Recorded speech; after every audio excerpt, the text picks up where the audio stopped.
Hello, hello, and welcome back to Remember the Flowers. I don't exactly remember what happened last time. It's been a hot minute. But I remember that we're on like a train thing, right? Yeah.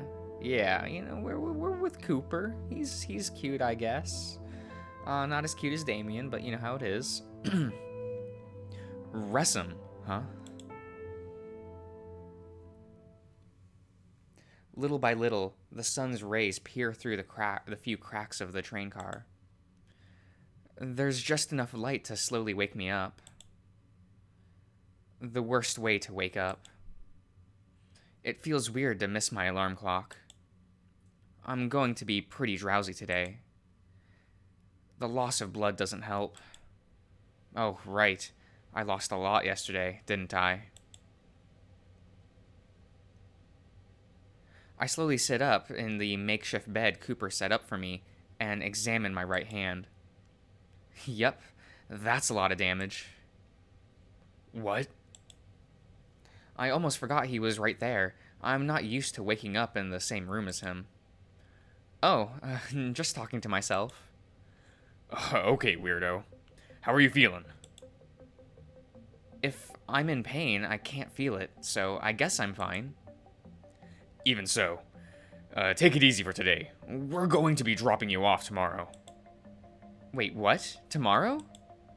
Yep, one of my contacts got in touch with me last night. We're going to rendezvous in one of the cities near Ressam instead of dropping you off there myself. Oh. What? That's really sudden. It is. There's an awkward silence. I think there's something we both want to say. I don't have the courage to. Not yet. Thankfully, Cooper breaks the silence. You'll be fine. I know they'll take great care of you. How do you know? I've been in this business for a long time. Can you tell me what I should expect? And not anything more than you know, I'm afraid. Which is next to nothing. Afraid so. Sorry. It's fine. It's not his fault. Doesn't help with my anxiety, though. I'm sorry. For what? I clutch my chest as my heart starts to pound. You can probably sense that. I can. Sorry. It's okay. Cooper gets up to sit next to me. You'll be fine. We sit against the wall for now. Damn, I'm trying not to be so obvious. I want to work on my poker face, per Cooper's suggestion, but I guess I'm failing. Although at this point, I'm too tired to try and feign any semblance of confidence. I'm scared. You're sure I can't just stay with you? I'm sure. Cooper shoots down the notion rather quickly. They just hunt us down if we ditched. I like you, Cyrus, but I have to look out for myself, too. I get it. Sorry. It's okay. It's not. But what can I do? He's just following orders. It sucks, but I don't want him to get in trouble because of me. So I just sit there and sigh. Like I always do. Hey, come on. We got a whole day left. We might as well make the most of it. At least he's trying. He's right, I should try to think positively. What do you have in mind? This train has a few stops along the way. I figured we could get out of the car and stretch our legs for a bit. It usually stops for about an hour to refuel, at least once a day. You sound well traveled. I'd say this is my 7th time sleeping in this exact car. I guess it's an improvement to a random alleyway. Glad to hear you think so. Cooper lets out a yawn, and I can't help but follow his lead. It's not so comfy as a bed, though. I don't know. This bed you made me was pretty serviceable. That's 'cause it probably is the first bed you slept in who knows how long. Damn, you got me there. We both chuckle. I'll miss bantering like this. Do you have any plans once this is all over? I have some ideas. Like what? Can you keep a secret? I can certainly try. I'll take it. First things first. I'm planning on moving away to another sector. Oh, Once I finish escorting you, they promise a good sum of money. I want to at least improve my living situation. well, I'm glad. Just being in your apartment for a few days had me worried, to say the least. I'm not surprised. It's not exactly the most glamorous way to live. It's really not. You might want to consider another line of work, though. Cooper looks up at the ceiling. I think he's giving that some thought. I don't know. I've been a freelancer for years now. Not sure I'd do well with a standard job. You've been a mercenary for how long?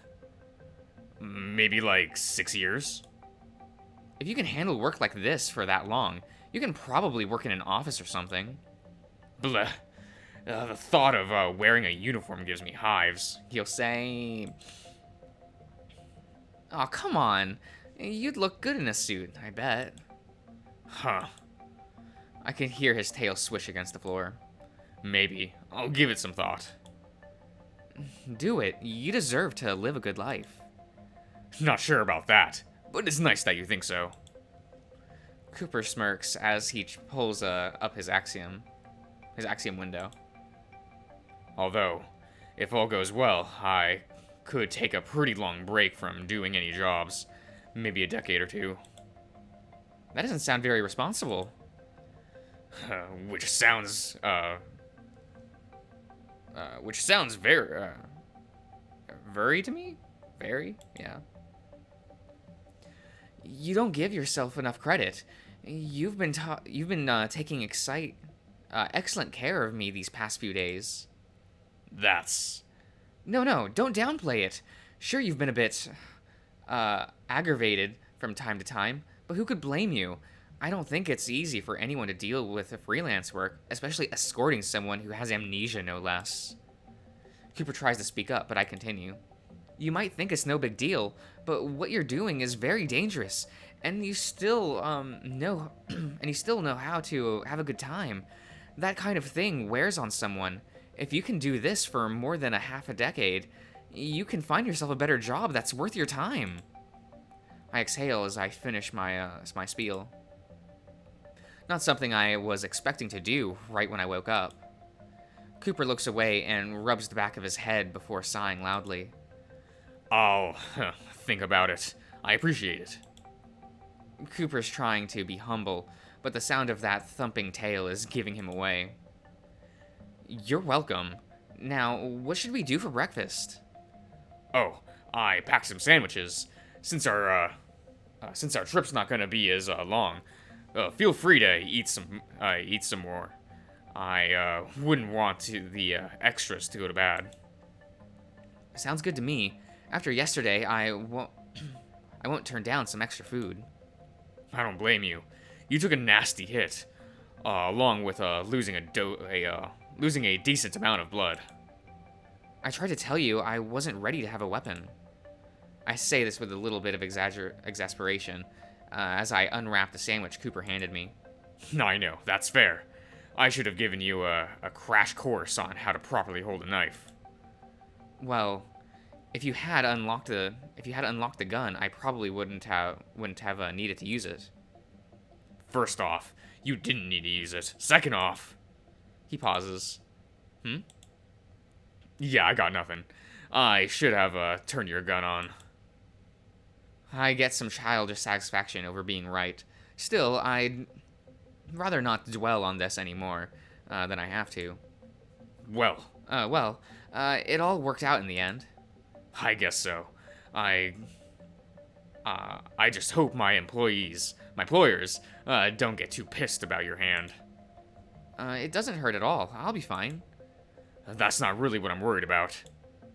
Oh, come on. What are they gonna do? Think you hurt just my hand? I'm sure they'll understand if we just tell them what happened. You'd be surprised. They're pretty protective. Oh, yeah? You'll see soon enough. Like I said, they'll take good care of you. I hope so. I'm kind of tired of life or death situations. You and me both. You get used to it. I'd rather not. Funny thing about life is that sometimes you don't have a choice. Can't argue with that, I guess. I shrug as I take a big bite of my sandwich. Tastes like Spam. I forgot you'd got Spam here. It comes in handy and keeps for a long time. Apparently so.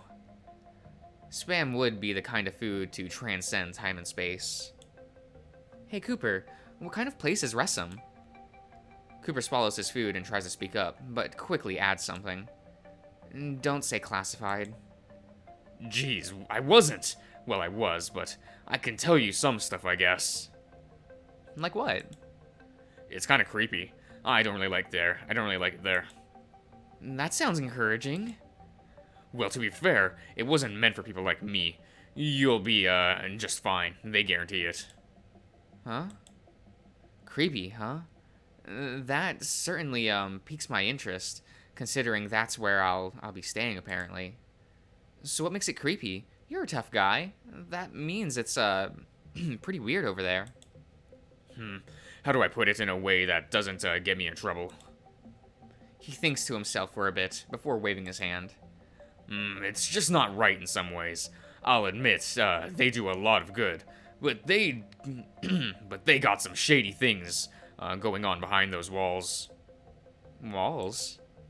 Oops. But yeah, it's pretty fortified. I guess it's more accurate to call it a dome. Next to impossible to break in. Huh? Sounds more like a facility than a city. Is there a reason they're like that? There is. Ressam is well known for housing one of the leading medical facilities on the planet. Even I'll admit that if it wasn't for them, society as we know it wouldn't have survived the 7 stars. Oh yeah, I guess that is pretty important. Indeed, on the flip side, I think some of their operations are scummy. But again, I think they're necessary. Oh well, whatever gets me paid. That is also pretty important. Glad you think so. I knew you were a smart guy. I try. I was halfway through getting my doctorate. You went to school? Yeah? That explains a lot. What does... I didn't really go to school.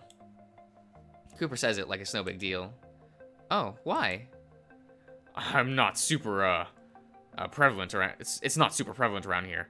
They teach you to read and type as the bare essentials. After that, you're pretty much on your own in terms of education. Is that normal? Cooper scratches the back of his head. Someone's got a lot of questions today, huh? I don't know what else we could, be doing right now besides chatting. I hate that you're right. I usually am. Oh yeah, that explains your cooking. I said usually, not always. I can see that. We laugh at that. Cooper ruffles my hair a bit. Stop.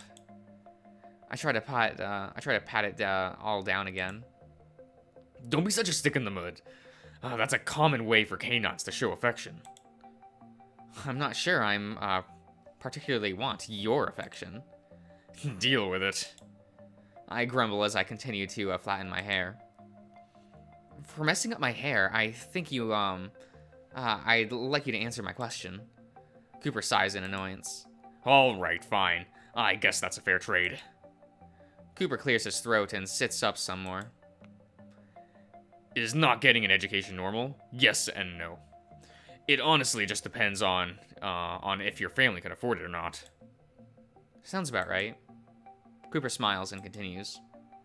We didn't have much money. Some kids who showed promise got their education extended, but most of us got stuck with learning the basics. Some kids? Damn.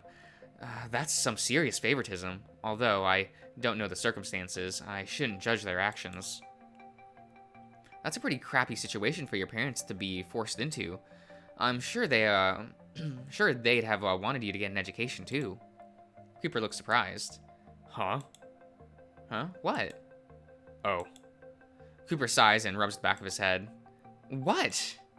Look, just promise you're not going to get all worried about me over this. Over what? I was adopted. He stares, plainly. I blink before trying to continue. Cooper interrupts me. And before you get the wrong idea, I don't really care. I've made peace with it. My folks didn't want me. That's fine. I wouldn't want kids either. Well, now this, certainly took a turn. Whoa, slow down for a sec. Huh? He looks so nonchalant as ever.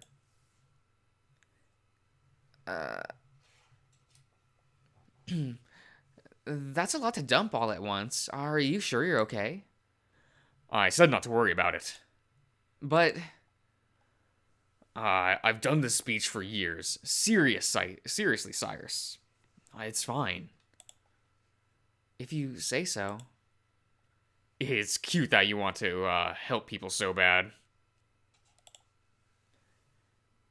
Please don't refer to me as cute. I scrunch my nose at that. Gross. Cooper chuckles. Fine. But look at this, look out for yourself more. You've got a hole in your memory, not to mention your head, along with being, mangled, along with a mangled hand. That's not even, talking about everything else you've got going on. I'm the least of your concerns, bud. Like I said, we're probably not going to see each other again after all of this. No need to get so attached to me. Easy for you to say. You're the only person I know around here. You'll meet other people. Maybe your memory will come back and you'll remember all sorts of people from around here, you know. I'm not from around here, though. Oh, right. Yeah, I guess you'll be pretty lonely over there. Thanks. Anytime. I huff to, refrain to feign some annoyance. But again, I'm gonna miss bantering with like this. Actually, it's not just that. I think I'm starting to realize that I'm going to miss being around him in general. He can be a bit crude, but he's also pretty sensitive when something's wrong. I think he's trying, at least. Cooper proves me right almost immediately. Joking aside, you'll be fine, Cyrus. I hope so. What are you so scared of? The unknown? I don't know what anything around here is. You're just about the only semblance of safety I have. Don't flatter me. If anything, I've just dragged you into danger. Give yourself some credit. You let me, a stranger, stay in your home and even fed me. That was... I don't think all that was in your job description. I think you're just a good guy, even if you're a bit of a dick. Cooper flicks his ear. I could hear a swish of his tail as well. I'm just doing what I'm getting paid to do, that's all. Well, even so, thank you for taking care of me. Whatever. Cooper is the one to huff this time, along with looking a bit dejected. Seriously, I don't need any thanks at all. Don't mention it. Looks like we both have problems giving ourselves credit. Whatever you say, I still appreciate it. Cooper grumbles before stretching his arms a bit. Oops. I guess that conversation was a bit heavy. Let's change the topic to something less sappy. I snort. Like what? Well, to be honest, I was curious about your name. Cyrus? Your whole name, dummy. Cyrus, Galahad, Cantwell, right? Oh, yeah. What about it? I've never heard of a name like, Galahad, or even Cyrus. I'm not surprised. They're not exactly common names back home, either. Do they mean anything? Kind of. I always thought it was a bit embarrassing, though. Cooper snorts. Why? Well, my first name and middle name were borrowed from characters my parents liked. Ah, so they're a fan of the English dub of Yu-Gi-Oh! GX. I see. They have terrible taste. Characters? Like, from a story? Basically, but y'all have video games, here. Yeah, I think so. I've never played them, but I know someone who did. My dad named me after a video game character. What video game character? Look, I know I don't play very many of the video games, and when I do, they are of Japanese origin. So, like, I don't know. I really like Cecil from Final Fantasy IV. Nothing wrong with nothing wrong with that. I know. It is kind of sweet, but I don't know. The idea of being named after a video game character makes me cringe a bit. I guess. It sounds cooler than Cooper, though. I'd pick something else if I could. Oh, come on. Cooper is a perfectly serviceable name. Thanks, I guess. Of course. Huh.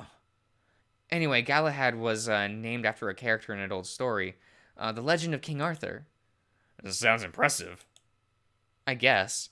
I think Galahad would have been a cooler first name than Cyrus. I can see that. It definitely sounds more interesting. Agreed. My mom was a huge history buff. She used to read me a whole bunch of old literature when I was little. Cooper pauses for a moment before smiling. That's sweet. Yeah, I miss her. I can imagine. I'm sure you'll see her again, one day. Hopefully. Cooper reaches up to my head again, but instead of messing my hair up with, he opted to just pat it. There, lonely human. I'm not that lonely. Could have fooled me. I've never had an escortee get so attached. I still don't think that's a word. Guess you'll never know. Huh? Is that bad, though? I don't mind considering you a friend. Cooper grimaces. You need better standards. For all intents and purposes, this is just a job, but... But... Cooper groans. I guess I don't mind considering you one of my best escorts ever. Congrats! You get the Escortee of the Year award. Wow, thanks, I'm honored. We both laugh. In all seriousness, I think it's best if for you to try and forget me once all this is over. I'd just lead you into more trouble than you know what to deal with. No, really? Huh, very funny.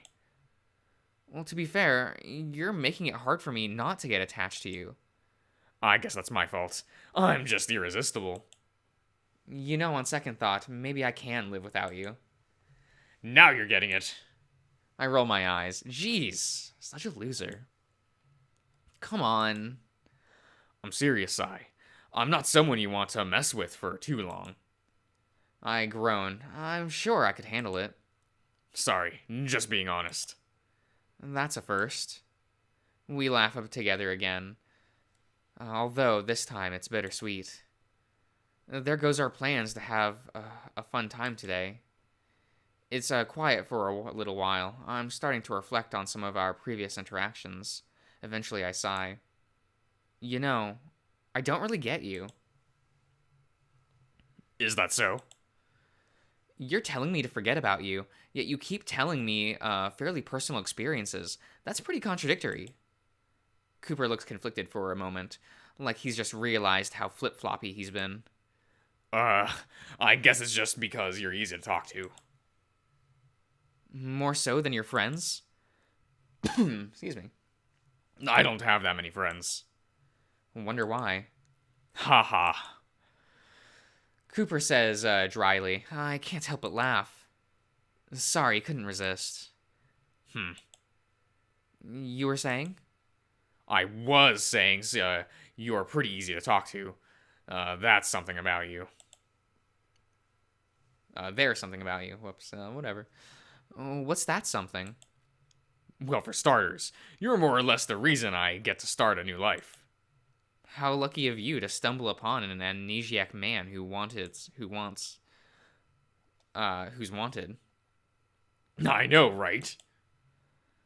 That was sarcasm. I'm aware of that. It's still true. Finding you really was one of the best things to ever happen to me. Cooper looks absolutely enthusiastic about the situation, but he tries to cover it back up with his usual stone face. Sorry. Just thinking about all the things I'll be able to do after this job is making me excited. Job, huh? You know, that's fine. At the end of the day, this is just a job for him. Who am I to take that away? I'm going with this, if going along with this helps him in the end, then it'll be worth it. Even so, I shudder at the thought of being alone after everything. Cooper interprets my thoughts again by placing a paw on my head. You're going to be fine. But I'm going to keep repeating that since you can't can't get it through your thick skull. But I grumble. It's hard to build up my confidence. I'm still hoping at some point Diana bursts in to save the day, or Damien comes to carry me away with from all of this. Cooper rubs the top of his head. I don't stop him. Despite how skeevy the facilities in Resum are, I know for a fact that they're going to take care of you. You promise? I do. I shudder and sigh before leaning back against the wall. I'm really, really trying. I know. It's just... I know. Cooper moves his paw down to my shoulder and pulls me in closer. I can smell his vanilla lavender fur. Lavender, laced. What am I? I mean, the shampoo should have been vanilla lavender, though.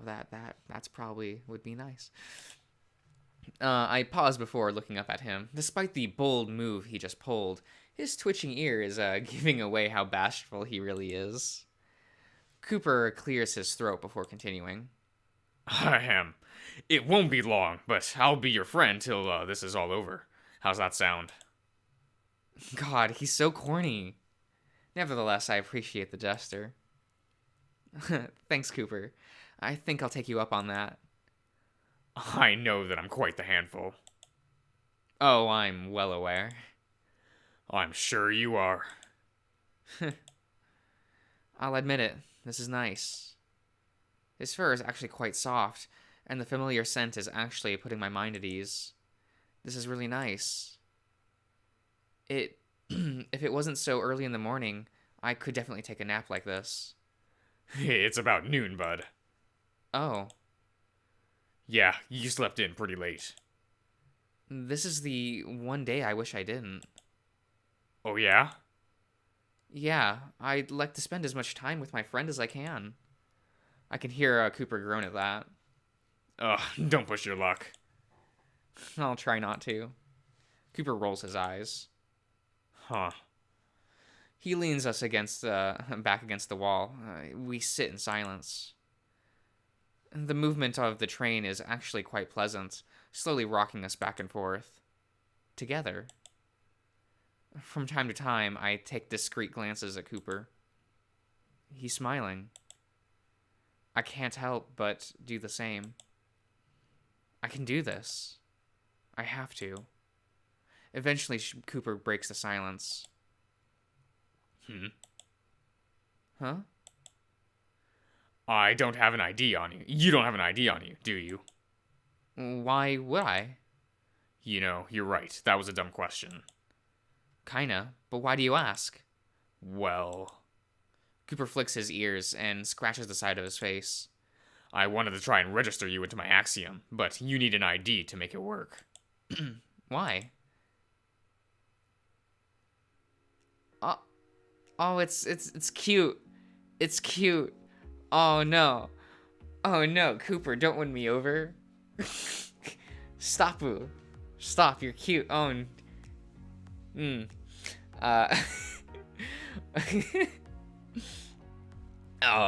I wanted to show you some stuff to pass the time.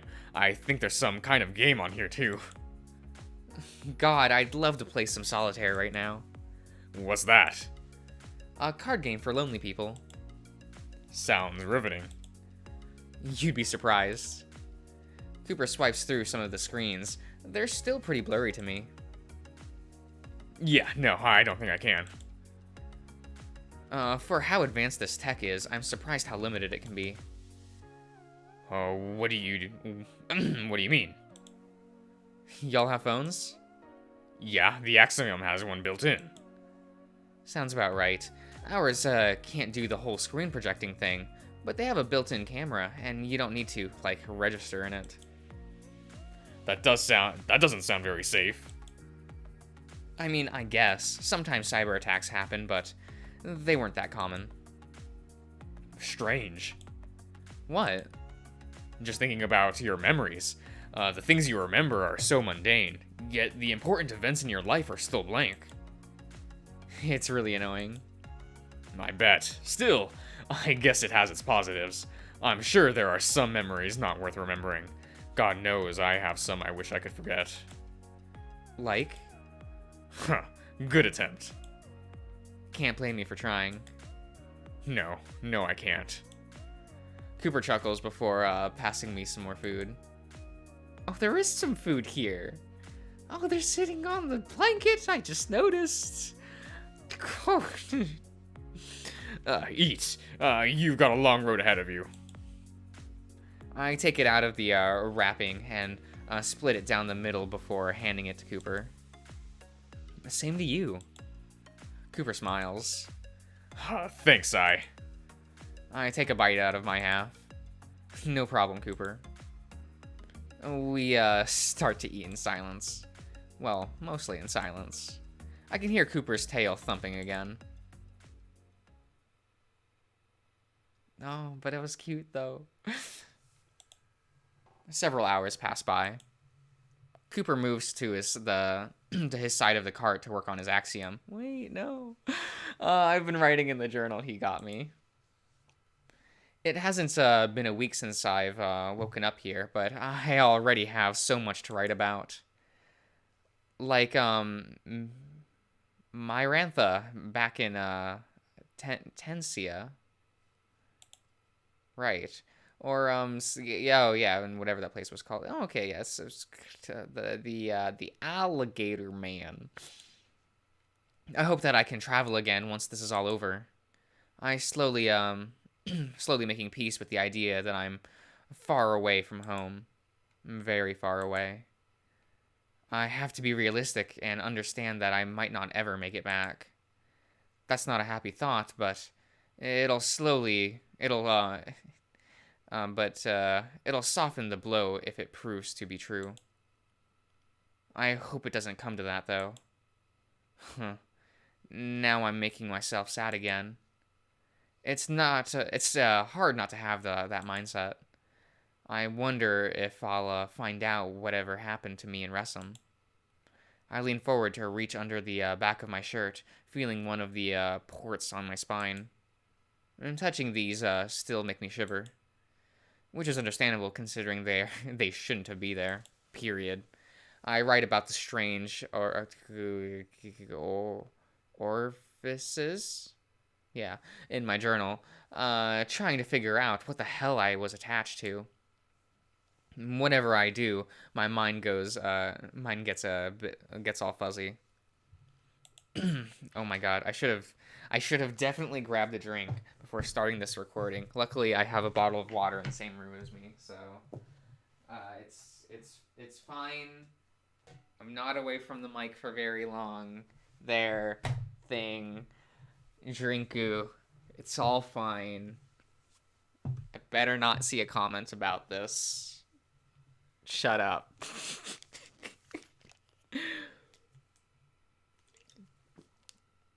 Yeah, that's nice. Okay. Weird thing. Place on lap. Grab my mouse. Oh. This gets me worried in a whole new way. Was it so traumatizing that I forgot about it? Is it even worth remembering? Okay, calm down. No need to spiral over some theorizing. What if... Hey, Cooper. Huh?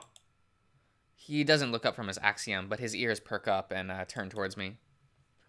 Can you look something up for me real quick? Cooper raises a brow before turning his head towards me. What? Let me just...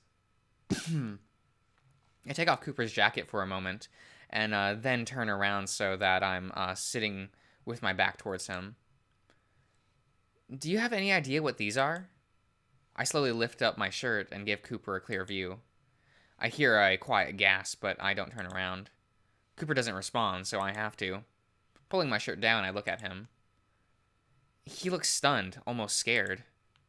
Cooper? Dude, you're like scaring me. Sorry, I wasn't expecting to see that. Now I'm getting worried. See what exactly? Cooper shuddered and shakes his head.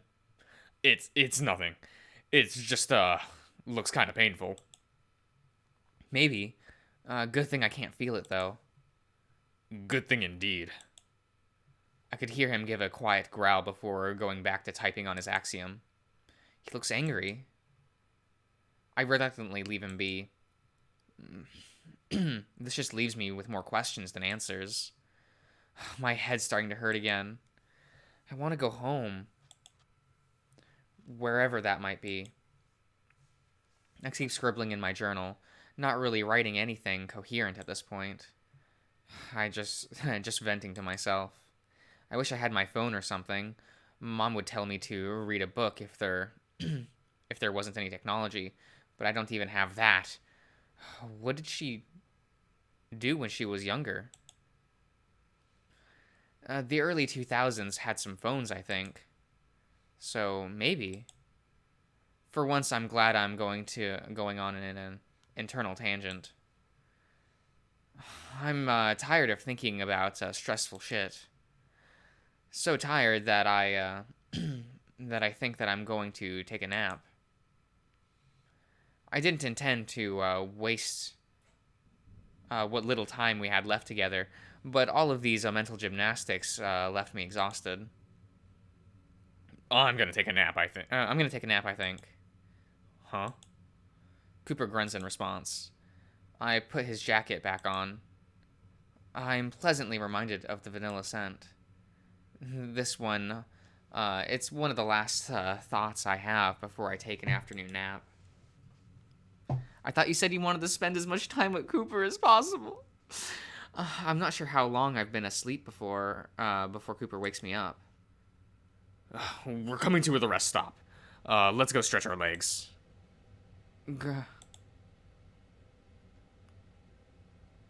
Sorry, I don't speak onomatopoeia. Cooper carefully lifts me up while I'm still half asleep. Damien? I snap awake. I mean Cooper? Cooper snorts before letting me on my feet. Cyrus? Shut up! I didn't say anything. Yet? Cooper snickers. I use my hair to block some of my face. God, this is embarrassing. I shake the grogginess out of my head. What are we doing? The train stopped. It won't be moving for a while, so I thought we'd go and look around. Define a while. At least 30 minutes. It's usually an hour, but we were still sleeping, hence why I woke you up. I don't know if it's a good idea to leave.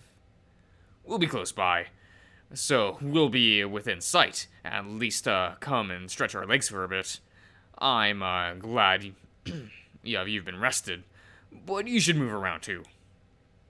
I'm not buying it. Is there another reason? Well, Huh? I could use some help. With? I yawn. Come on, I'll help you out. I groan for real this time. Fine. Don't worry, it'll be worth it. I'm sure it will be.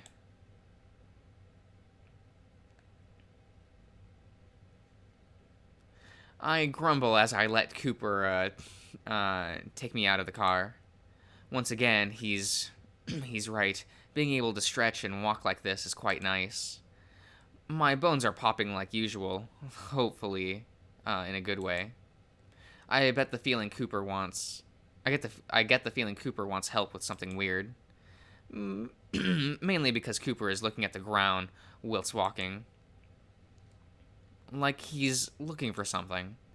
What are you doing? He points his snout. He's pointing his snout to the ground, trying to find something with his nose. Hang on. I wonder if he's going to get on the ground and start sniffing. It's kind of funny to see a hardened mercenary sniff around like a drug dog. Although, to be fair, I hear they get paid a decent amount in return for substance abuse therapy. Aha. I raise my brow as Cooper dives his paws into the sand, and in the sand a dozen feet away from the train. He's tearing into it for about 10 seconds, shoveling sand out of the way. It's kind of impressive. I guess this is another thing dogs have the advantage in. I knew it. Cooper exclaims triumphantly as he pulls something out, trying to shine it in the sun. It's small enough for him to hold between his fingers. I have to squint just to make out what it is from here. I think it's a chunk of some kind of rock. It's kind of reflective in the afternoon sun, but not dazzling. It has a bit of a blue tint to it, which reminds me of sapphire. I'll bite. What is it? Something worth at least 1,000 plums. What? That little thing? What? Is it a gemstone? Better. Cooper walks over with a bit of a pep in his step before proudly showing me the fruits of his labor. This is a celestial fragment, or, if you want it to be less pretentious, a lodestar. Oh, and? I'm glad you asked. Where do stars come from? I don't think they come from anywhere. They're just there. Okay, smartass. Where are stars usually? Space. Look at you. I roll my eyes. Can you just get to the point? All right. Cooper huffs. I can hear his ego deflate. Almost. Long story short, this is a piece of one of the 7 stars. Oh. Wait, like, what? You hear right. You heard right. I told you that they tried blowing them up. This one went all over the place. Cooper points to the ground where he dug it up from. See that in the sand? It's a bit of glass from where this piece crash landed. Cooper, that's several feet away.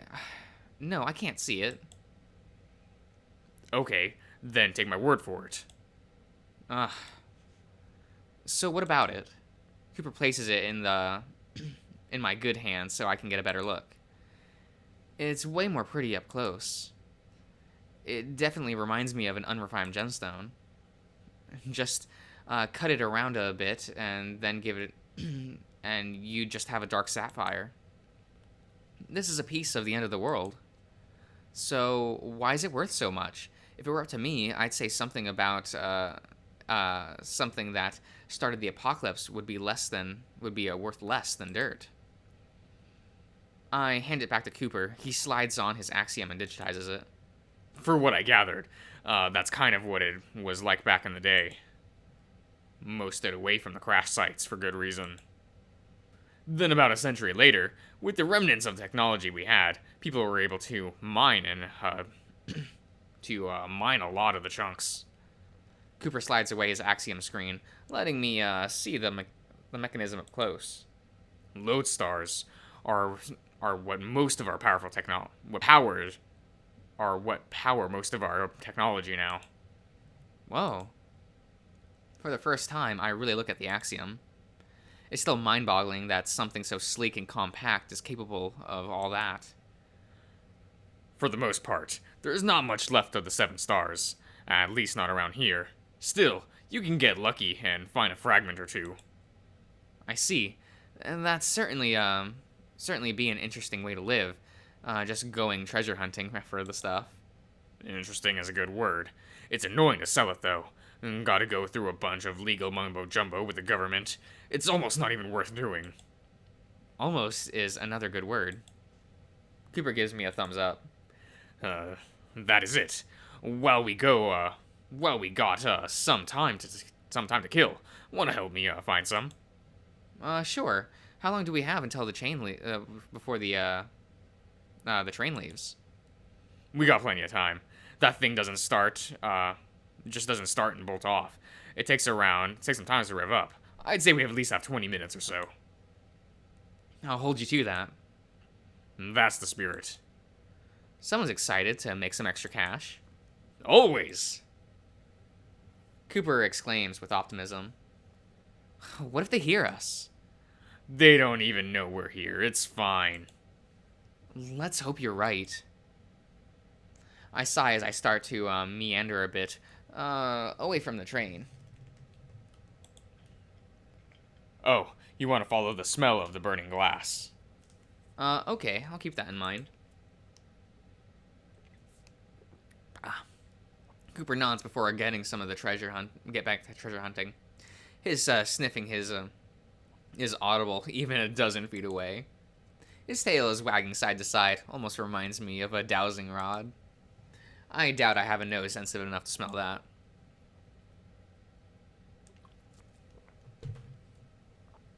Even if I did, I wouldn't know what burning glass smells like. Have you never smelled burning glass? Like, I don't... Is that... I mean... I assume it's like, if you go to like a glass making shop, it's that smell, right? Right? Oh well, once again, I'll at least humor him. When's the next time I'll be able to walk around the desert like this anyway? Might even find something new to update my journal with. Every now and then I kneel down and play with the sand. It's still pretty warm from baking in the sun all day. It feels like it feels kind of good, to be honest. I doubt I'll be able to find anything, but this is more fun than just sitting in the car. Something in the corner of my eye catches my attention. Something green. Oh, wow, cacti.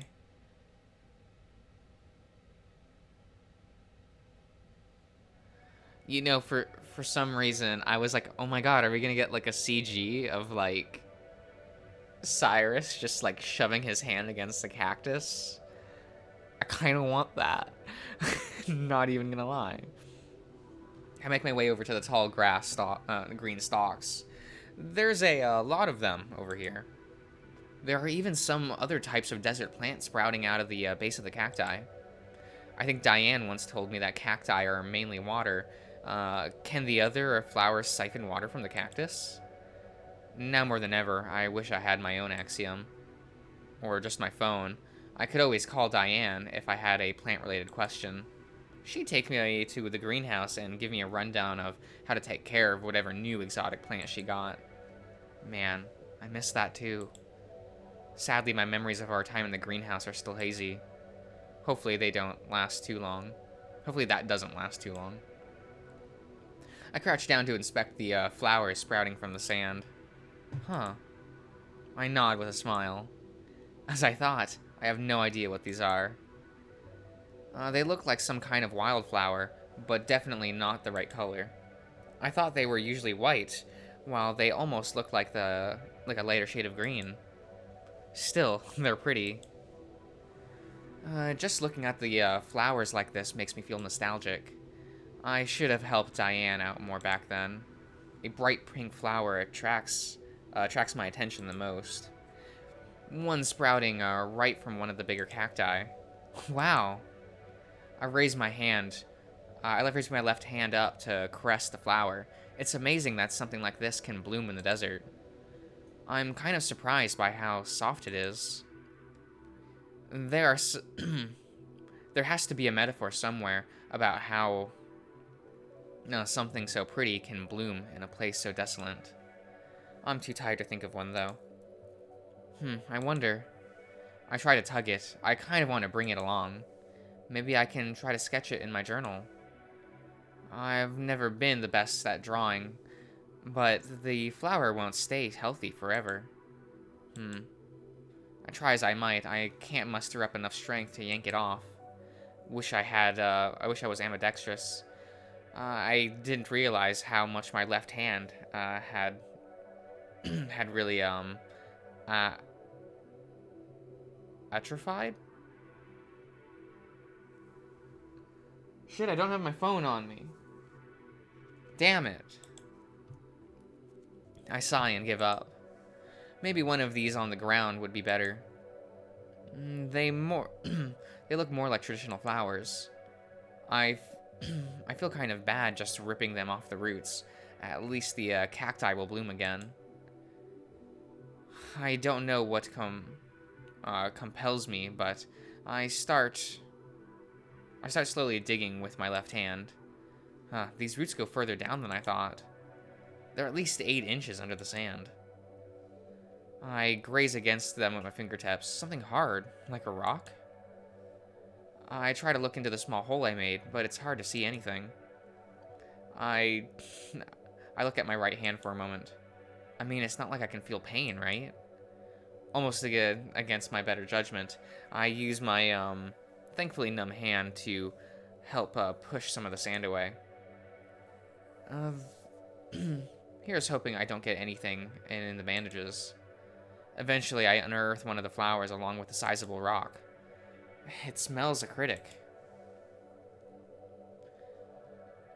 The rock is blue and fits in the palm of my hand. I think it's a lodestar. If it is, it's huge, way bigger than the one Cooper found.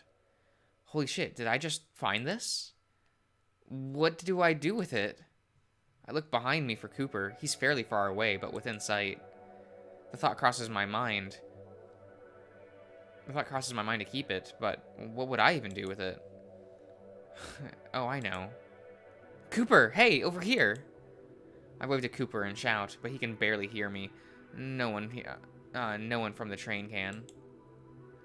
Sure enough, I can see those little yellow triangles point in my direction, but Cooper starts jogging slightly to reach me. Oh, what? What's up? He starts sniffing in the air, looking towards the ground. Find something? I sure did. I present the fruits of my labor. His eyes look like they were about to pop right out of his head upon seeing the lodestar. What the fuck? You found that? Here? Yes, sir. Right here, in fact. I point towards the hole in the ground before wiping the sand away from my pants with my free hand. You want it? I hold it out to him. Take it. You can make better use of it than I could. I can't just... I know he wants to. Now's not the time to let pride take over. I think it's fair compensation for taking care of me. Deal? But... Also, I point to the big pink flower growing from the cactus.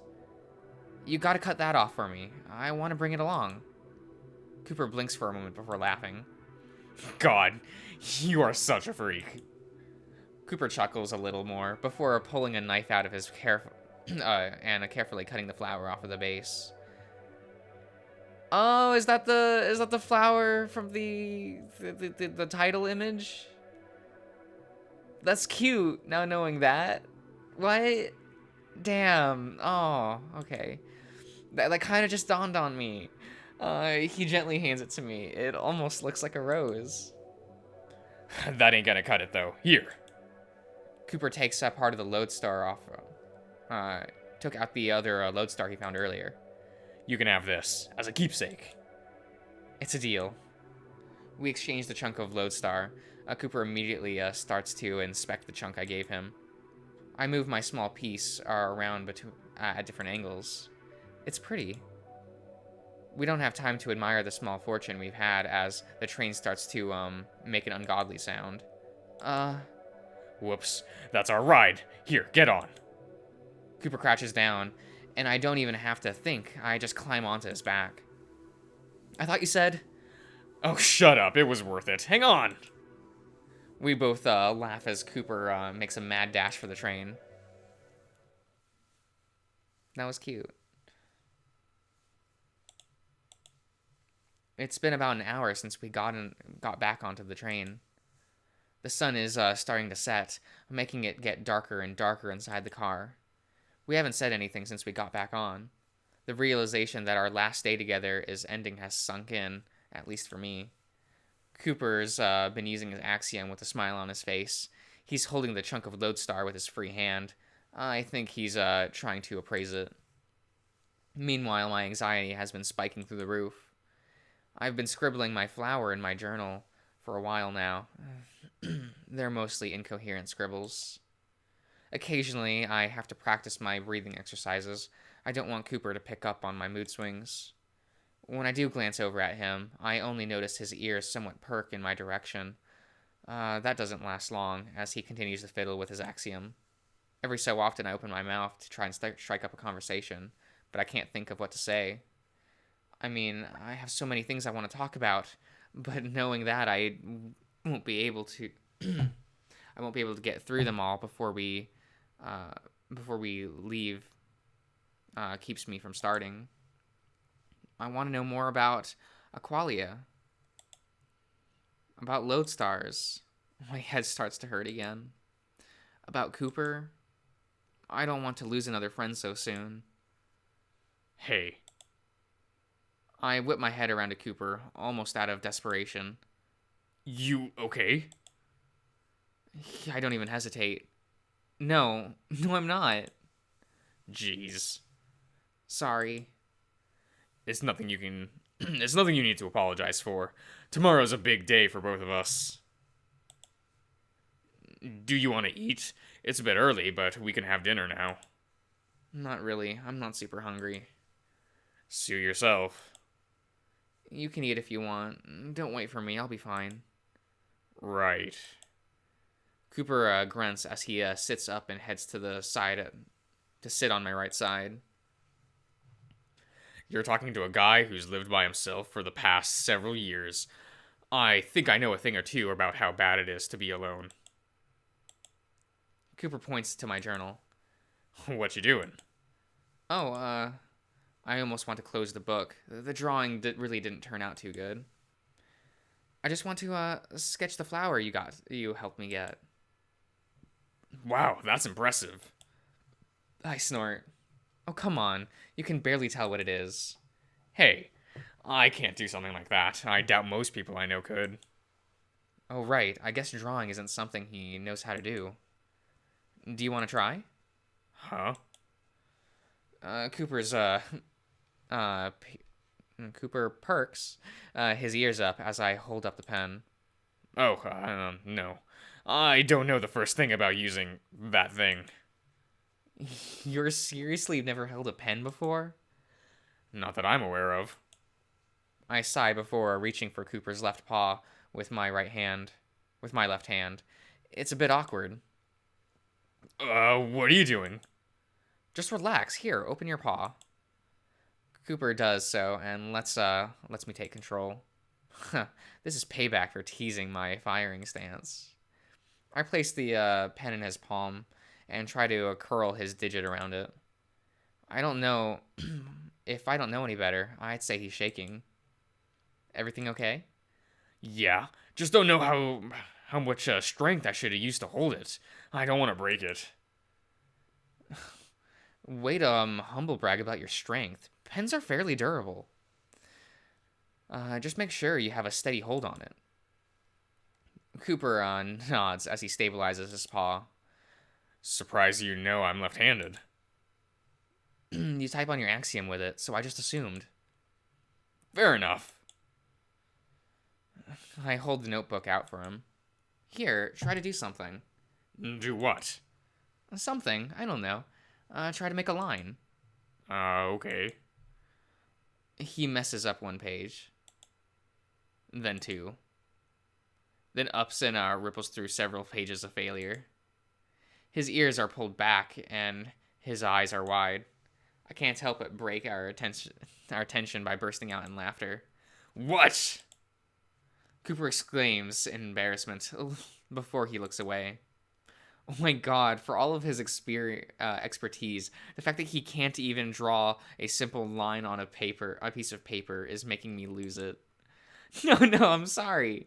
I shouldn't be laughing at you. It's just, I wasn't expecting you to just rip into it like that. Thank God I can't feel pain. I'm sure my ribs would be hurting at this rate. It's hard, okay? No, it's not. That's what's so funny.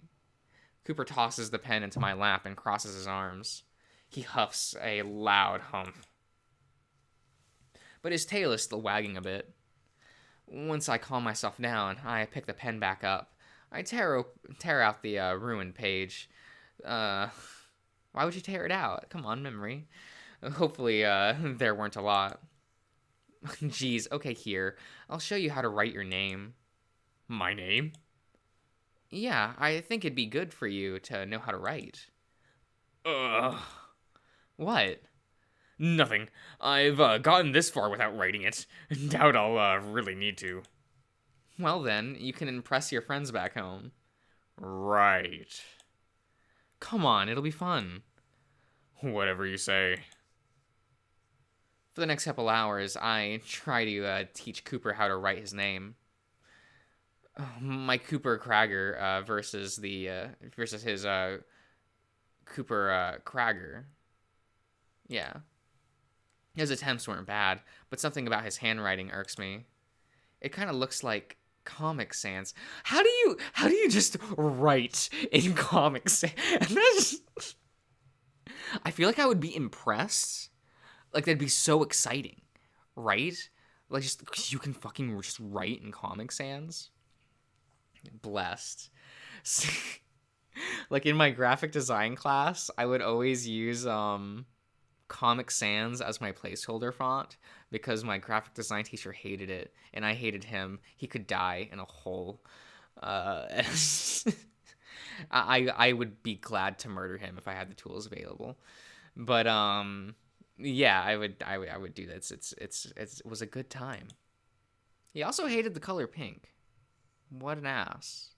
He also hated anyone who wasn't white, but for his for his sake, I hope that'll that'll change over time.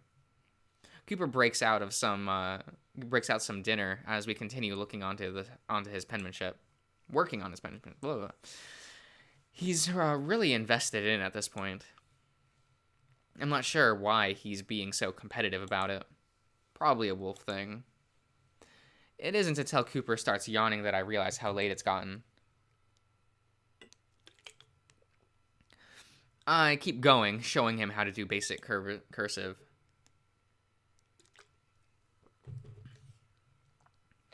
I don't use much of it myself, but it looks pretty. I never learned how to do cursive. I missed that in school. Sigh?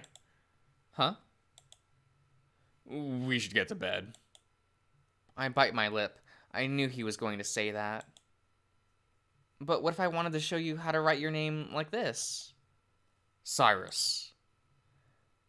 He got a sleepy yet stern look on his face. We need to get some sleep. I can't help but yawn myself, which hides my anxious shudder. I can stay up a bit longer. But you shouldn't. Come on. Cooper gets up, but I grab his paw. What? Can't you sleep in this side of the car for tonight? I hate that I sound like a child. The tears welling up doesn't help my case. Sure. I use Cooper's jacket to discreetly wipe my face as he brings his makeshift bed over to mine. You okay? I shake my head. That's okay.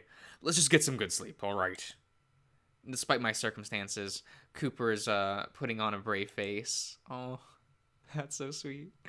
I can't say I'm doing the same. Come on. Cooper lays down before slowly pulling me down to my pillow. He pulls over each of our blankets. We're under our own, but we're still pretty close. I can still smell his vanilla fur. I stare at him for as long as I can. What? I'll miss you. Cooper flicks his ears at that and huffs. We'll see. He gives a big yawn before settling down against his pillow. I'll see you in the morning. For the last time. He rests his arm over his head and smacks his lips a few times before flopping his head back, falling fast asleep. Wow, that was quick. I'm surprised he's not snoring. He looks completely relaxed, the exact opposite of me. I guess I should try to take a page from his book. Maybe it's because I'm so tired, but I'm not feeling quite as anxious. I could also be because I got a friend by me. That is undeniably a nice feeling. I watch his chest move up and down with each breath. Ah, damn. Damn it. I didn't, I really don't want to go to bed. But sure enough, the more I watch Cooper sleep, the more my body makes me follow. I start matching his breaths like we did when we met. Breathing in, breathe out. Before I know it, I'm fast asleep. At the very least, I hope this is a restful one.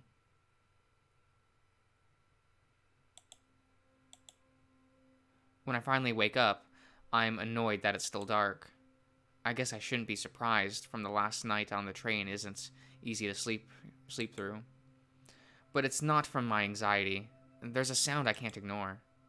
It's grating, like something scratching on metal. Cooper? Hey, do you hear that? I roll over to face him, but he's not there. Wait, he's not there? Where is he? I jolt up in panic. There's a bit of moonlight peering into the car from above, but it's enough for me to realize I'm completely alone. Despite my anxiety, I can't help but yawn pretty hard, but must be nearly 4 a.m. Whenever I had trouble sleeping, Damien would just hug me tight until I fell back asleep. That's adorable. That's nice. I think I'd like that. I wish that was an option here. I don't hear the train moving. Did we stop? If we did stop, does that mean Cooper left? Then who's making that noise? I think it's coming from above. Though the process of elimination, I assume Cooper's doing something. Either that or some kind of weird alien creature is eating him up there. Both logical explanations. I try to cover my ears to go back to sleep, but I can't block out the noise. Sadly, I'm one of those people who need absolute silence and darkness to fall asleep. Well, I'm already up, so with a great big harumph, I push myself up to stand before putting Cooper's jacket back on. The door is opened up. It's a bit heavy, but I managed to pull it forward. Sure enough, the train isn't moving. I can hear the irritating sound much clearer. In fact, it's right above me. Oh, hey. Cooper looks down at me. He's sitting on the edge of the train. Hey, what are you doing? Sitting. Sitting doesn't make an obnoxious sound. Oh. He holds up the pocket knife and a bit of a brick of metal. Was sharpening. Okay, why? Cooper rolls his eyes. I couldn't sleep. It usually helps me relax. Huh, well, now I can't sleep. Tragic. Cooper gestures his snout up, indicating for me to join him. At least I can show you something cool. Come on. I respond to that with a sleepy groan, but as usual, I comply. I make it up a few of the divots myself. Cooper lifts me up the rest of the way once I get close enough. There we go. How are you feeling? Tired? That's crazy. Well, what did you want to show me? Patience. I'll show you soon. Okay. I sit next to him on the edge of the car for a little while, although I'm so tired that I occasionally nod far enough far enough off the ledge that Cooper has to grab me by the collar to keep me from falling. Oh, I know you're tired, but come on. Wonder whose fault that is. Who's to say? I groan at him instead of next to him. I opt to sit behind him, back to back. I can feel Cooper's tail slap my leg a bit, but I am not going to comment on it. I'll use it as ammo when I can form a coherent thought. So, why can't you sleep? Cooper strikes the brick again. I'm just excited. I'll bet.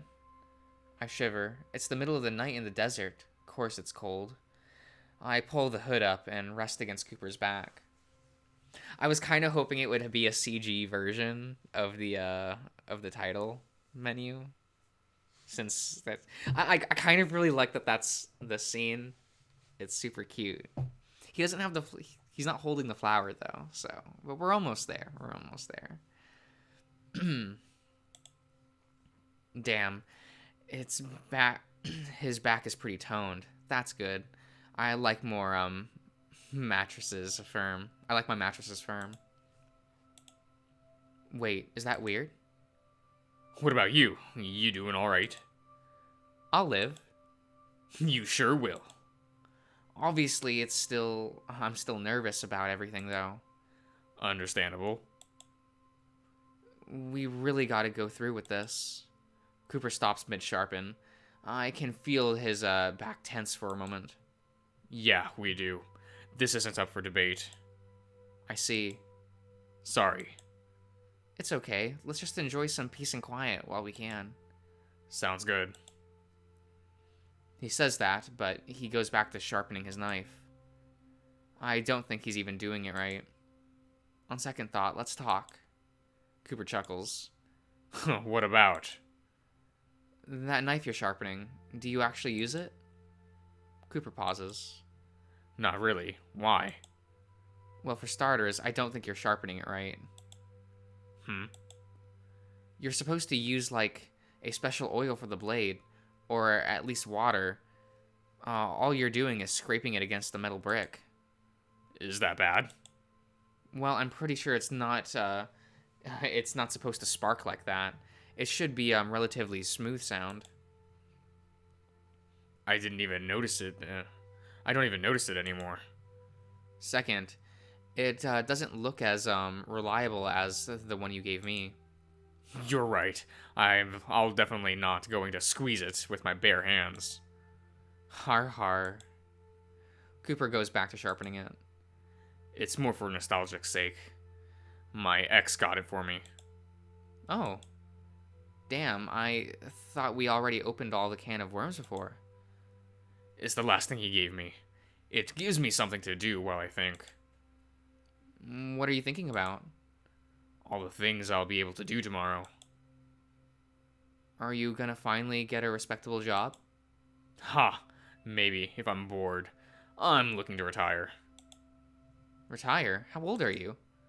29. Pretty young to be retired. I know people who can't ever retire. I'm not passing up this opportunity. I guess I can respect that. I sigh softly. You'll be fine. I know. I really don't trust that. Good. Cooper continues to sharpen. Now I'm curious.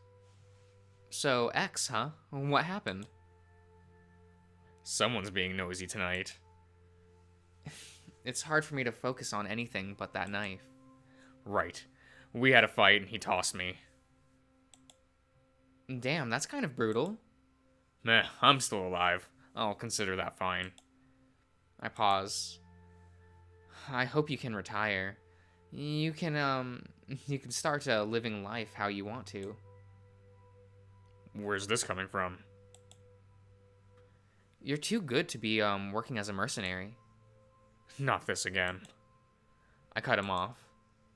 Come on, promise me you will. Huh. Why should I? Cooper asks me with a bit of a playful snarkiness. I think that since I'm basically the reason you're able to retire, I should get some say in how you spend it. Wishful thinking there. Cooper scrapes the brick a couple more times. I'll think about it. Good. With a little victory, I give in and rest against his back once more. Cooper seems to be scraping the knife a bit softer now, not making much of nearly as much of a racket. Just enough to be a decent background noise.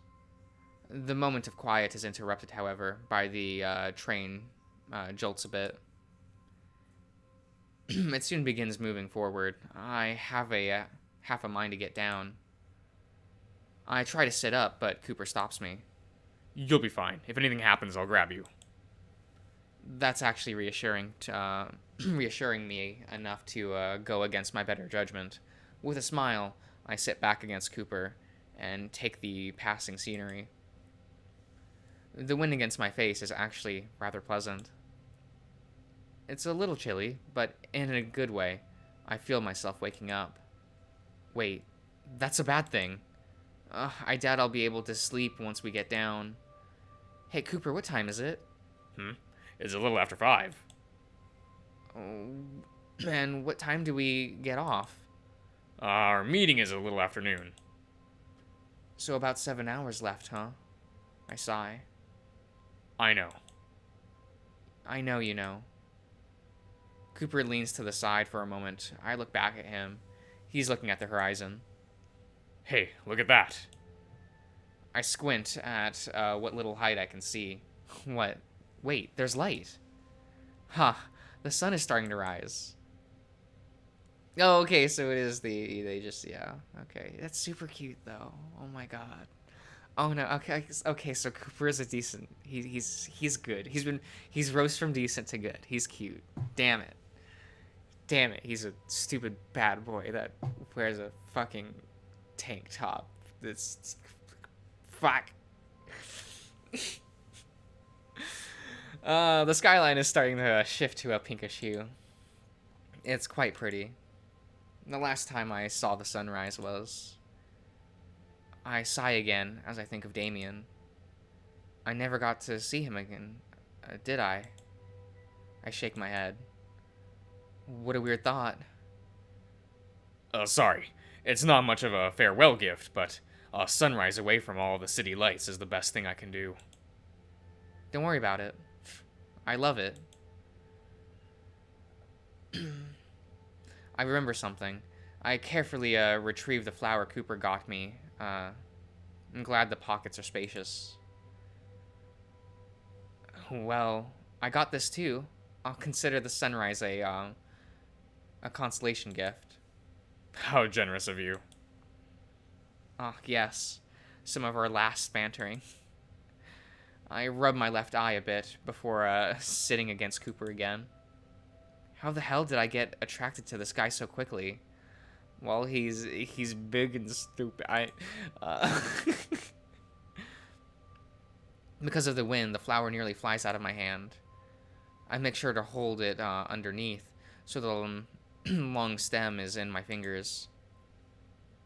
Almost looks like I'm holding a glass of wine. Cooper, do you like wine?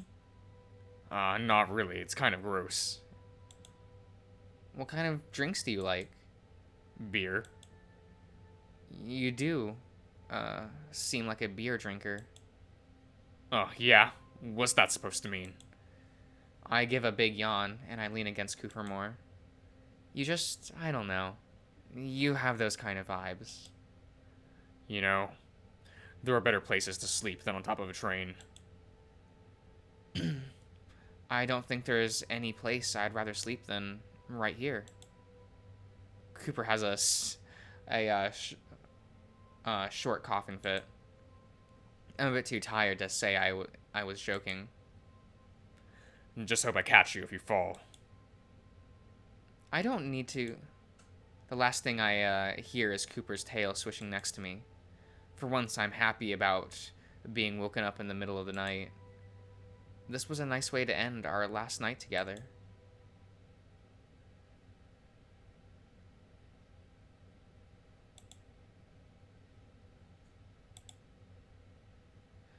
Some time must have passed. I feel like I'm laying down instead of sitting. I don't have a lot of time to get my bearings as Cooper wakes me up. Hey, come on. How long are you gonna sleep? We're gonna be late. Huh? What? Wake up. You slept way too long. I groan as I push myself up. What time is it? A little past 11. That gets me to wake up instantly. What? I tried waking up earlier, but you wouldn't budge. But Here, eat some breakfast. We gotta walk into town in about 30 minutes. wait, what? Damn it, I was hoping at least have one last breakfast together. There's no sense in arguing. We do have a deadline to meet. Cooper has to help me up, open the wrapping of the portion pack he gave me. I'm in such a daze. I guess our little dawn session took a lot out of me. I'm surprised you were able to bring me down. It wasn't hard. You're not very heavy. I guess that's a plus. How are you feeling? Kind of whatever. It's going to happen whether I want it or not. You got that right. Cooper smirks at that situation. It's not funny. I know. I guess he's excited that about his premature retirement fund. I guess I can't blame him. Anyone would kill to be able to retire before 30. I'll be fine. How hard can it be? That's the spirit. Who knows? Maybe by this time next week, you'll be back home. God, I hope so. I just hope they can answer my questions since someone couldn't. Cooper gives me a finger gun. Classified. I roll my eyes. Probably the last one I'll give him. I finish up the quick meal. Cooper gives me some of that strong water. I'm feeling awake again. All right, I think I'm about ready as I'll ever be. Slow down there, bub. We still got to get there. What an agonizing wait. Preaching to the choir. I'll bet. I stand up and do a bit of stretching, getting ready for the next part of the journey. I hear Cooper clean up most of his belongings. Cooper tries to bundle up all of the trash up, and then throws it outside of the car. He's more annoyed than I was, saying he doesn't like to waste things or throw things away like that, but he didn't want to leave any evidence behind. I point out that his fur must be left behind somehow. He shrugs, saying it's hard to ID someone based on their fur alone. Sensors would just say it belongs to another animal at some of the same species. Blood or saliva is much better to figure out who someone is, at least according to him. That should be everything.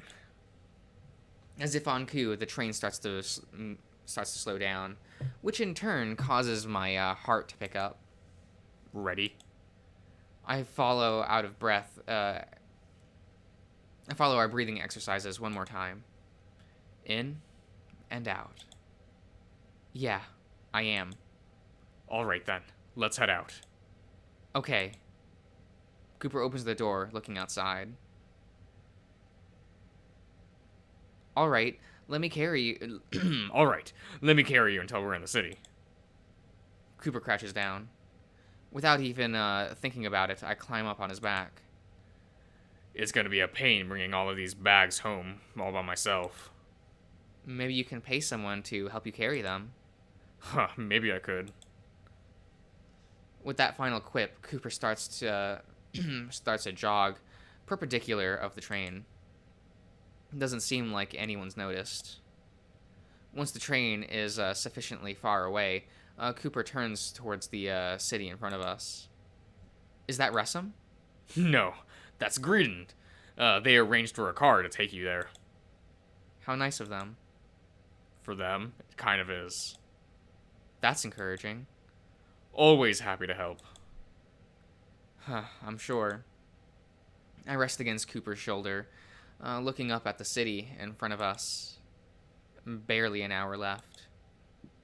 I bet Cooper can feel my heart beat against his back. Uh, for all my bravado, I'm not able to hide my anxiety. I guess that's to be expected, but still. Cyrus? I know. I'll be fine. Exactly. By tonight, you'll be sleeping in an actual bed. Probably after having a better food, too. Unless that company is just as good, it won't really matter. Unless that company, okay, yeah. Cooper flicks, ears flick at that. You've been good to me, man. I'll miss you. Aw, come on. Don't get all sappy on me. But it's true. I'll miss you. If you say so. I'm curious, so I look down behind me. I was right. His tail is wagging.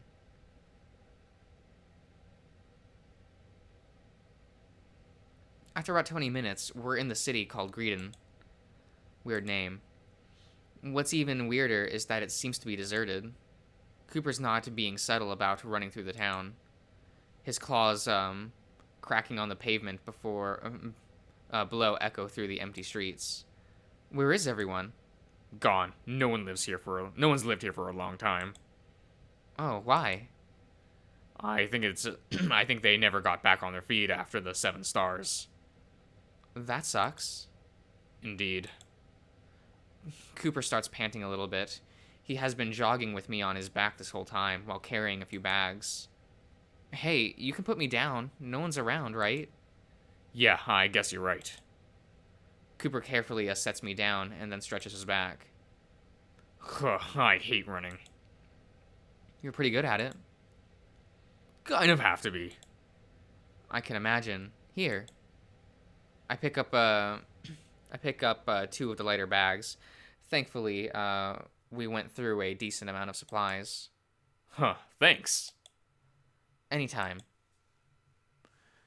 We start walking together into the heart of town. Our echoing footsteps are the only semblance of ambience we have. It only spikes my anxiety. Gotta say, you're getting better at your poker face. Gotta get your heart rate under control, though. Cooper's shoulder bumps me. I laugh weakly. Thanks, I guess. I think I'm just too, envious to really emote.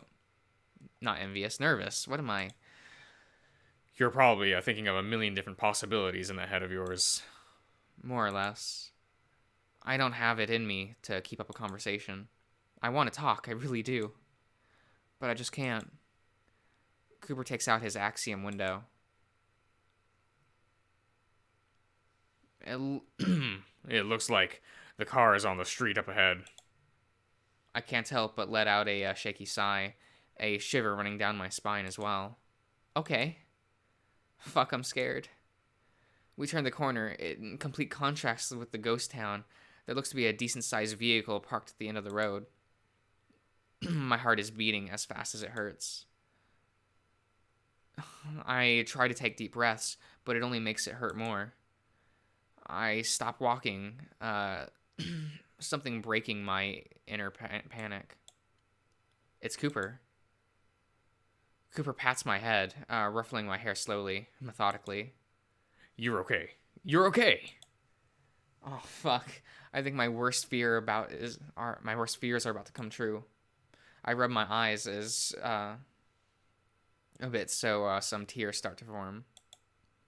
Cyrus? Sorry, I struggle to speak coherently.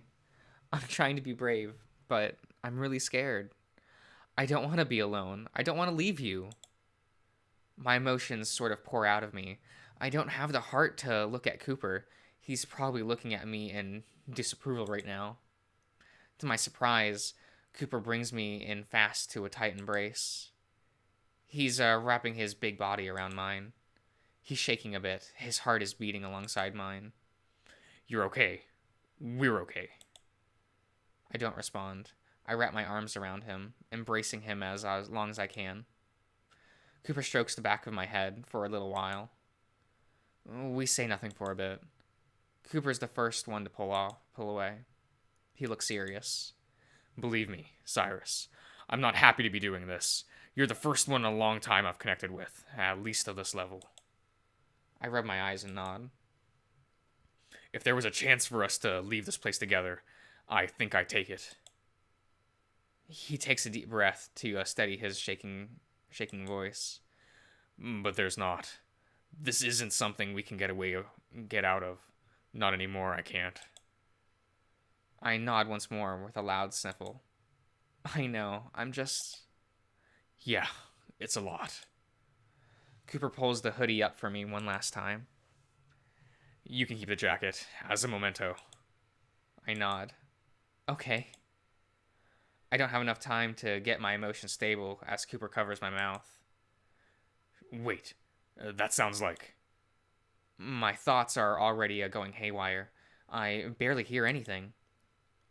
I expect the distant sound of boots. Shit, how did they find out about this meeting? Cooper takes his paws away to grab my hand. Come on, let's get you in the van. Wait a minute.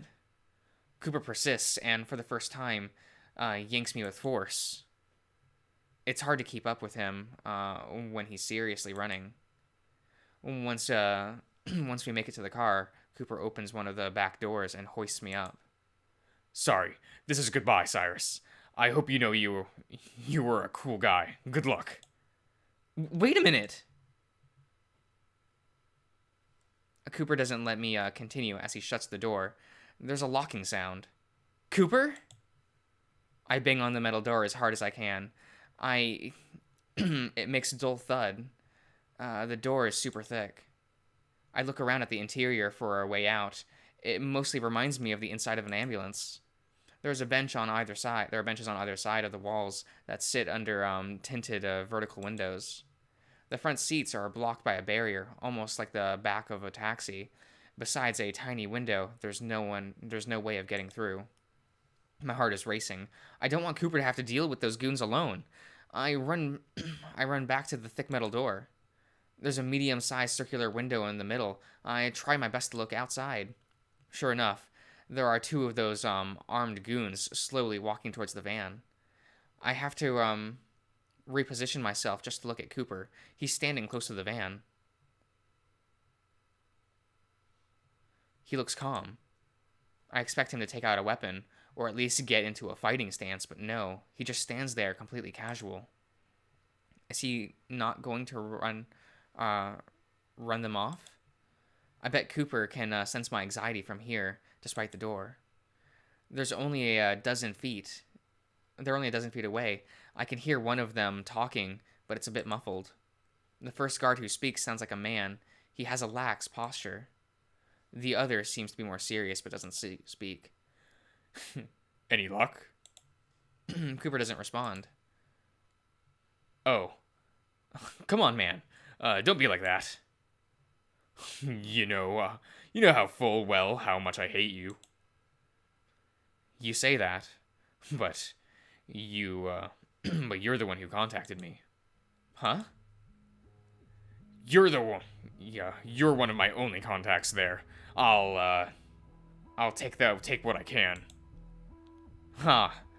I'm well aware of that.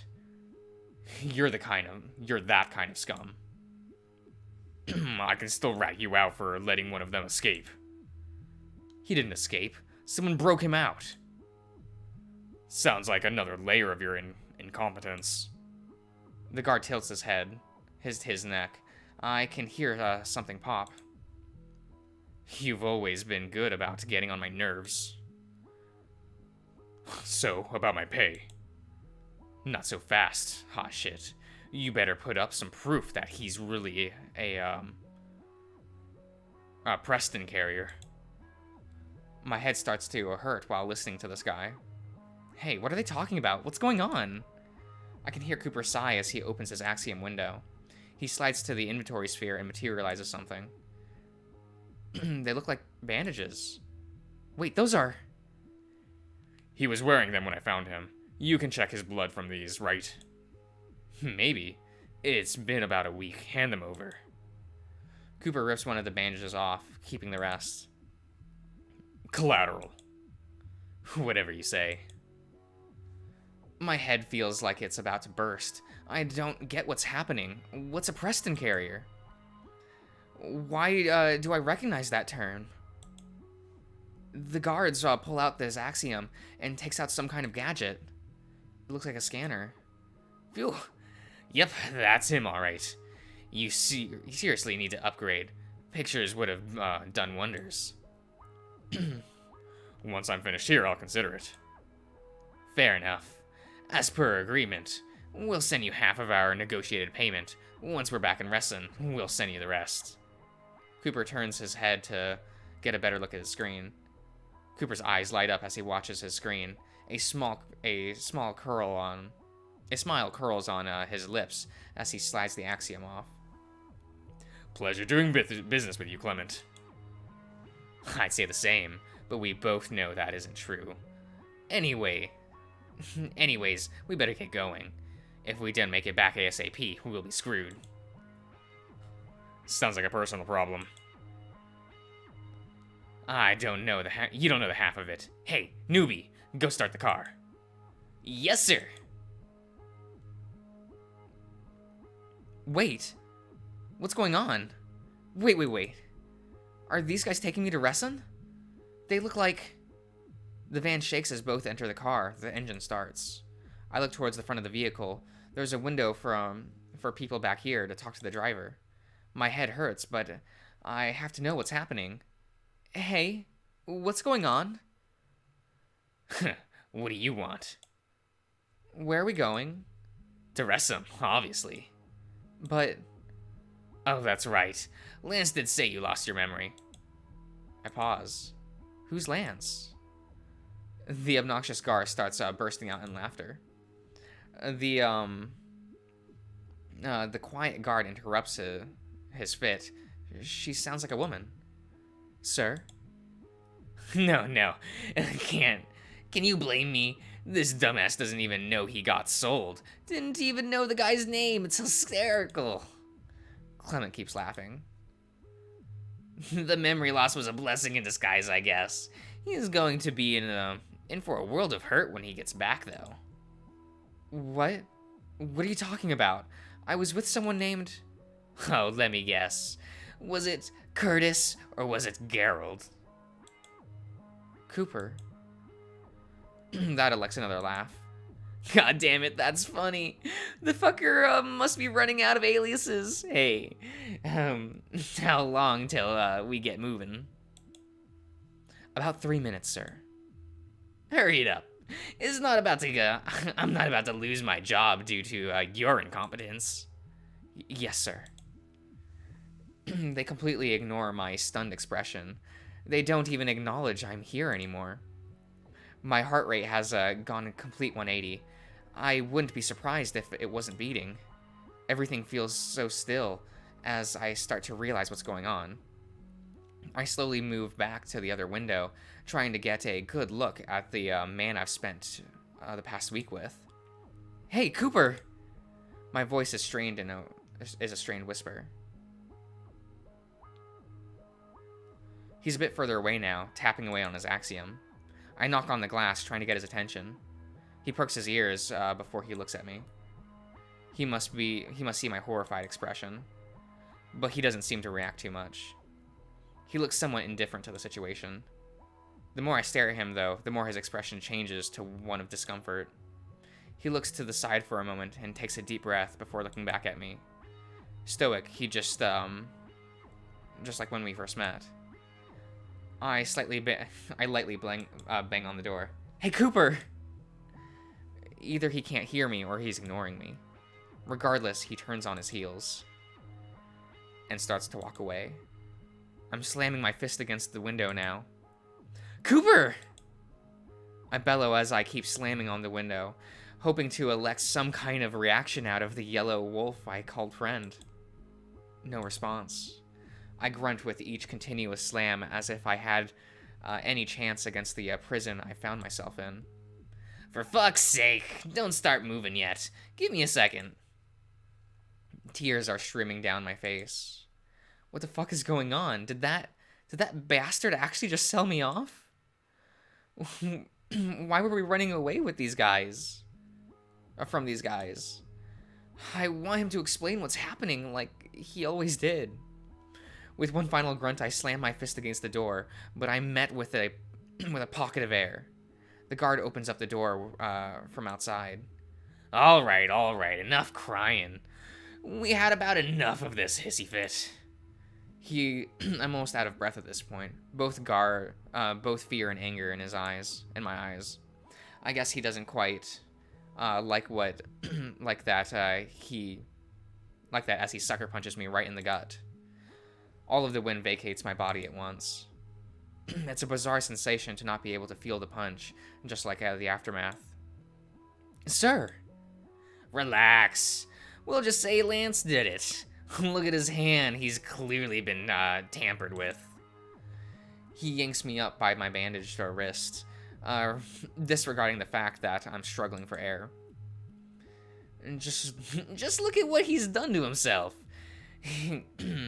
His right pinky is just about to snap off. Through my gaze, I try to focus on my hand. I must have been hitting the door pretty hard, as my pinky is definitely crocked. Yeah, there's fresh blood stains on the bandages too. Well, we can use this as another opportunity to check him. He drops me before his axiom opens up. Before I know it, my arm and legs are tied up by some sort of fabric. I can feel him pinch my pinky for something. Well, shit. That's definitely him. I guess that's settled. I'll be back up front. Make sure he doesn't go under. Sir. Once the asshole leaves, the quiet guard leans down next to me. I'm sorry. This will all be over soon. All I can do is glare at her. I don't even want to acknowledge her. Regardless, she helps me sit on one of the benches along the wall. Just sit here for a little while longer. I look in her direction, but not at her, through her. I don't care. She looks in my direction for a while, as if she wants to say something else. She doesn't, though. She just leaves out the back and shuts the door. Getting ready to start the car. Everything happens all at once. I didn't even bother processing anything. I'm aware that I'm shutting down emotionally. This is too much to process at once. I look out the window one last time. Not a wolf in sight.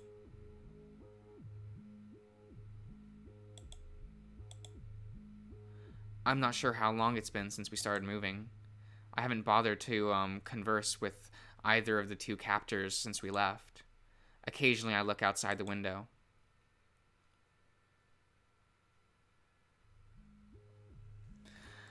Just a lot of desert. I have time to think about everything that happened for once. But I really don't want to. I don't want to believe that any of this is happening. So I chose to acknowledge it, hoping I'm awake on the train with next to Cooper. No, next to Lance. I shudder and shake my head. How could I have been so stupid? Not just for believing him, but for getting so attached. He really did sell me. This wasn't just him taking me home. What the hell is Ressam? Why does my head hurt more than usual? God fucking hell. This is bullshit. I sigh and lean back. I wish I had some of the pain relief Lance had. I could feel a scowl form on my face. With nothing else to do, I succumbed to laying next to the cool metal wall of the van, watching the boring desert scenery go by. Occasionally, the two guards in the front strike up a conversation with each other. Most of it is stuff I don't really understand or care about. One part catches my attention. So, what about Cyrus? What about him? We're not going to check his wounds before we, start again? Why should we? They'll take care of him at the central facility. I know, but... Relax, his injuries aren't life-threatening. I've been, told they've, No, excuse me. pulled a... femurs out of him, without him so much as flinching. A punch to the gut is nothing to... oh my god. Nothing to a guy like him. They fucking what? Hello? What are you talking about? Oh, right, you're here. No shit. Where are we going? Ressum. I'm losing my patience again. To maintain some level of dignity, I cut the conversation there. I'm not gonna get anything out of him. Can't wait. Oh, I'm sure. I stick my tongue out at him, despite the fact that he can't see me. I nearly bite it as well, as we come to a complete stop, sending me to the ground head first. Okay, I felt that. I'm definitely bleeding above my temple. Because I'm still bound up, I can't breathe properly while I am tied up in this position. What the hell do you think you're doing? We don't have enough time to make a detour. The other guard doesn't respond. The next thing I hear is a short scream before something slams into the glass. Beside my pain breathing, it's quiet. I hear the front door open, along with the guard shouting at someone. Hey, Axel, are you around? This is where you said to meet up, right? She's yelling into the desert. After several minutes of her yelling, I'm surprised to hear another voice actually respond. Rose, we're over here. Oh, there you are. Did I actually beat you, Axel? Just a bit. What's the situation? Well, I just shoved Clement's thick skull against the window. Smart. We might want to ditch him from for the crows. I was thinking the same thing. He's been such a pain in the ass for a while now. I guess our little fuck-up caused him some trouble, too. Finally, something good comes out from this debacle.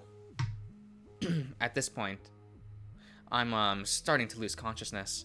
I'm sick of being tossed around like this, literally. Hey, he's in there, right? Hey, Belle. Ring. Ah, yeah, he's in there. We have a first aid kit in the vehicle, right? Yeah, why? He's been through a lot. I can imagine. Here, let me get him. We are really doing this. Yes. I can hear the third member groan. I don't agree with this. It's above our pay grade. Then we'll negotiate for higher pay. Like that'll ever go well. Stop being a stick in the mud. Come on. Let's help him already. Couldn't have said it better myself. Huh. These voices, they sound familiar. Like probably the ones from the very beginning of the game. Before I could speculate further, the door opens.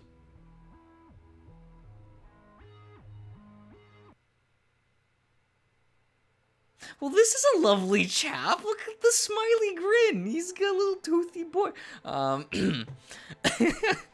The evening sun gives them enough of a backlight for me to make them out. The guy holding the door looks like a white tiger. There's a hyena. She was the other guard. And someone I don't recognize. I recognize the other two, though. They're from the tablet Coop Lance had. They were part of his former crew. This is not something I want to deal with right now. Hey, you doing all right? He speaks in a soothing voice. It's nice, but I'm not letting my guard down. I don't respond. I just stare at him. Hey, Axel, he's pretty shaken up. I can fill you in the car. All right, sounds good. Oh, damn. I think he hit his head. Clement, bound him up like that. Sorry, I couldn't stop him. I think you made the right call. Don't worry. What's important is that he's safe now. Ring, can you go dump Clement's body in the ditch over there? You gotta be... I got a better idea. Goody. She says sarcastically, and the big tiger steps inside the van and crouches down it by me. Wow, those are some fangs. Yeah, they're cute. Come here. Let's get you out of here. I don't resist. Mainly because at this point, I'm emotionally spent. They could throw me in the ocean for all I care. He pulls out a knife. I hate that I can't, that I still don't care. My eyes follow the blade as he brings it closer to me. He's wearing a smile, but I'm not sure what for. Hard to tell with his eyes closed like that. I'm just gonna cut this stuff off of you, okay? I don't respond. He takes that as his cue to free me from the bindings. It slides off after a few cuts. Here, can you stand? At this point, it'll be easier to cooperate. I sigh and sit up, some blood trickling down my forehead. Aw, damn. Let's get you patched up. He offers his big paw to me. I hesitate for a moment. Eventually, I take it. I'll play along for now, until I can find an opportunity to escape. Thanks. That causes the tiger to open his eyes for a moment, before promptly shutting them. Of course! Let's go. He attempts to help me out, but I insist I can get out myself. Of course I can't. I nearly fall over face first to the gravel below. The tiger has to catch me, so I don't meet the pavement. Whoa there. Alright, let me carry you. I can't fight him, even if I want to. He gets me on his back. I'm immediately reminded of Lance. I hate this. I should be reminded of my... How's that? The tiger tries to get me comfortable. I can feel his purring from here. It quickly lulls me into a much-needed rest. I think he's asleep. He could use some rest. We ready? Give it a second. The dragons? Is that what he is? Okay. Oh, holding a bit of gear from the van, along with the helmet. Huh. Oh, good call. Bet we could get some data from Clement before they realize he's gone. I wouldn't count on it, but we could try. Get the Invicle. The van's about to blow up. Oh, hell yeah! The hyena and dragon give a resounding high five. Alex grumbles in response. A bit over top. A bit over the top, wouldn't you agree? Just how we like it. It'll be fine, probably. Yeah. The three head inside the armored car. The white tiger lays their unconscious recruit on the padded bench. Why? This is third person? We need to talk about this. We will later. Let's give him some time to rest. Fine. All right, let's move out. I'll drive. Sounds like a plan. Ring? I'm detonating. It's detonating. Better hurry. Whoa.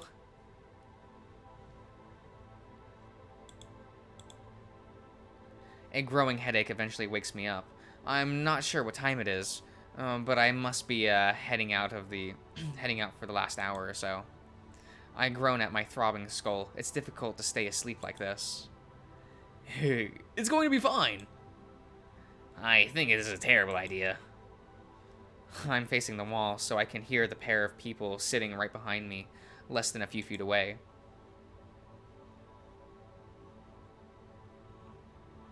What? This is Tiger Bear. He's cute. Oh no. You really want him to join us, of all people? Well, it wasn't my idea. It was the boss's. Why does she want him to stay? He's been around for a long time. He could have some useful information. Then let's negotiate him before recruiting him, relocating him. Sheesh, he's trying to sleep. Axel, this is a bad idea. I'm not sure about that. This wouldn't be the first time. You're way too sensitive. That's an X. Avery? Xavri? Oh no. Oh no, I'm illiterate. Is long gone. He's not going to know about him. This isn't about him, but he seems to know something. I'd like to hear about it. I can hear the dragon grumbling right behind me. Where's he going to stay? He can stay in my room while we clear out a storage room. You're really going to let him live with us? I don't see why not. Come on! You love the last recruit. That causes the dragon to stumble. That's indifferent. Just relax. I'll take care of him. You don't have to do anything. Whatever. Just give him a chance, alright? No promises. I hear the tiger sigh. Let's follow him. Let's follow his Cyrus's example and get some rest. Whatever you say, boss. Attaboy. I can practically hear the dragon scowl from here. What a lively bunch. I can't help but wonder what the hell they're going to do with me. To be continued. Okay, so let's yeah. This was a long update. Holy shit, this is 2 hours now? Oh. I feel so betrayed, guys. I was finally warming up to Cooper. Lance. But this just makes him more of a bad boy, right? That almost makes him more alluring, right? Right? I'm a bad person. But this lad, Axel, was that his name? Yeah, Axel. He seems fun. He's a cute boy. The dragon he's fine. He's fine. He's got a ponytail. I just noticed. That's kind of cute. The hyena is a woman, so I don't care. Like, she seems cool, though. She seems like she has a fun personality, but, like, I don't know. Like, and Cyrus, come on, look at this boy. Cyrus, just cuddle up. Just lay on his belly. He'd be comfy, probably. Yeah, I'm so looking forward to the next update. I wanna yell at Cooper, Lance, maybe hug him, you know, cuddle up, sleep against him again, you know. It's fun. It's fun. I'm turning this off. I'll see you around, everyone.